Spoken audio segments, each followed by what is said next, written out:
जादुई लहंगा। एक गांव में प्रीति नाम की सुंदर लड़की अपनी माँ आरती के साथ रहा करती थी। एक दिन प्रीति अपनी माँ से बोली, माँ, आखिर हम कब तक गरीबों की तरह जीवन व्यतीत करते रहेंगे? तुम तो जानती हो प्रीति कि तुम्हारे पिता एक मजदूर हैं।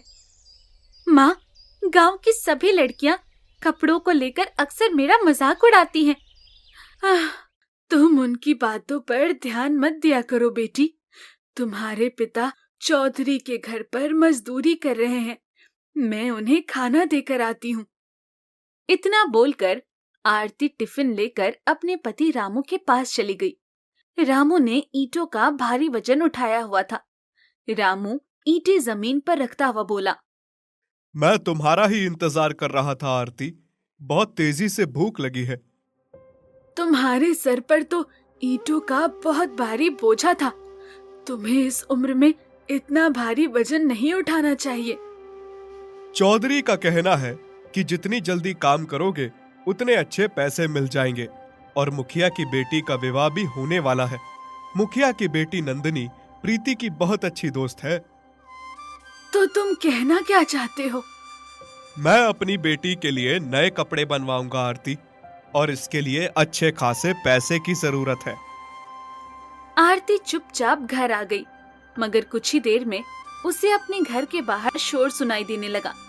शोर सुनकर आरती जैसे ही बाहर गई तो उसने देखा कि उसका पति बुरी तरह से जख्मी था और कुछ लोग उसे पकड़े हुए थे। अरे, इन्हें क्या हुआ? कुछ देर पहले तो ये बिल्कुल सही थे। एक व्यक्ति आरती से बोला, मैंने इन्हें मना किया था कि इतना भारी बोझा अपने सर पर मत उठाओ, मगर ये नहीं माने। अचानक से इनका पैर लड़खड़ा गया और ये सर के बल पर गिर गए। वो सारे व्यक्ति रामू को उसके घर पर लिटाकर चले गए। तभी वहाँ पर प्रीति आ गई। माँ, मैंने सुना कि पिताजी अचानक से गिर गए और उन्हें बुरी तरह से चोट आ गई। तभी रामू कर्राते हुए बोला, मुझे माफ कर दो प्रीति। अब मैं नंदिनी की शादी में तुम्हारे लिए कपड़े नहीं बनवा पाऊंगा। ये कैसी बातें कर रहे हैं आप पिताजी? नहीं चाहिए मुझे नए कपड़े। बस आप जल्दी से ठीक हो जाओ। कुछ ही दिनों में नंदिनी की शादी नजदीक आ गई। प्रीति नंदिनी से मिलने उसके घर पर चली गई। प्रीति, तुझे तो पता है ना कि मेरी शादी में तुझे क्या पहन कर आना है? नंदिनी, तुम तो जानती हो कि मेरे परिवार की आर्थिक स्थिति इस समय कैसी है। प्रीति, मेरी सारी सहेलियां मेरी शादी में लहंगा पहन कर आ रही हैं, लेकिन मेरे पास तो नए कपड़े तक नहीं हैं। वो सब मुझे नहीं पता। तुझे बस लहंगा पहनना है। फिर मुझसे शिकायत मत करना कि तेरा मजाक उड़ा रहा था। प्रीति मुंह लटकाकर वहां से चली आई और उदास होकर एक तालाब के किनारे बैठ गई। तभी उसके कंधे पर एक साधु हाथ रखते हुए बोला, तुम इतनी उदास क्यों हो बेटी? प्रीति आंखों में आंसू लिए हुए उस साधु से बोली, भगवान इंसान को इतना गरीब क्यों बनाता है कि उसे दूसरों के सामने जलील होना पड़े? प्रीति की बात सुनकर साधु के होठों पर रहस्यमयी मुस्कुराहट आ गई। वो प्रीति को एक कपड़ों की थैली देते हुए बोला, मनुष्य को कभी भी हिम्मत नहीं हारनी चाहिए। इस थैली में एक कपड़ा है और मैं जानता हूँ कि तुम सिलाई जानती हो। इतना बोलकर साधु वहां से चला गया। प्रीति अपने आप से बोली, साधु महाराज को कैसे पता कि मैं सिलाई जानती हूँ? प्रीति अपनी मशीन से दिन रात उस कपड़े का लहंगा बनाने में जुट गई। आखिरकार नंदिनी की शादी का दिन आ गया। प्रीति उस कपड़े का अपने हाथ से बनाया हुआ लहंगा पहनकर नंदिनी की शादी में चली गई। अरे वाह प्रीति, तेरा लहंगा तो बहुत ही सुंदर लग रहा है। कहाँ से खरीदा? खरीदा नहीं है नंदिनी, बस कोई मुझे ये कपड़ा दे गया और मैंने इस लहंगे को खुद ही बना दिया। शादी में हर कोई प्रीति के लहंगे की तारीफ करने लगा।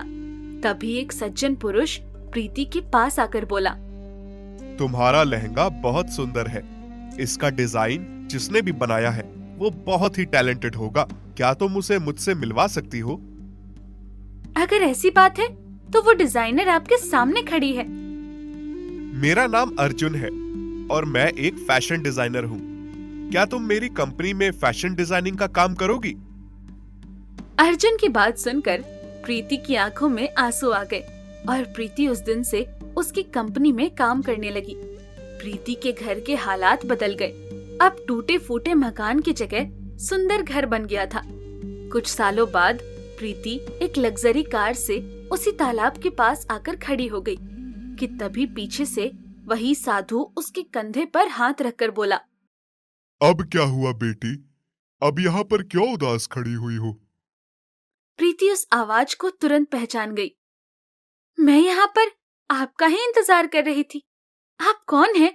आपकी वजह से मेरे घर की स्थिति सुधर गई और मैं आज टॉप की कंपनी में फैशन डिजाइनिंग का काम कर रही हूँ।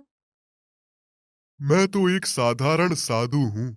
मैंने तो तुम्हें बस एक साधारण कपड़ा दिया था। तुमने अपनी प्रतिभा के बल पर उस साधारण कपड़े में से एक लहंगा तैयार कर दिया और तुम्हारी प्रतिभा उस व्यक्ति ने देख ली जो प्रतिभा का कदरदार था। प्रीति मुस्कुराते हुए साधु की ओर देखकर बोली, जो भी हो साधु महाराज, लेकिन आपके दिए हुए कपड़े से जो मैंने लहंगा तैयार किया था वो मेरे लिए जादुई लहंगा साबित हुआ। प्रीति की बात सुनकर साधु मुस्कुराता हुआ वहां से चला गया। प्रीति की गिनती अब बहुत अमीर और प्रतिभाशाली लड़कियों में होती है।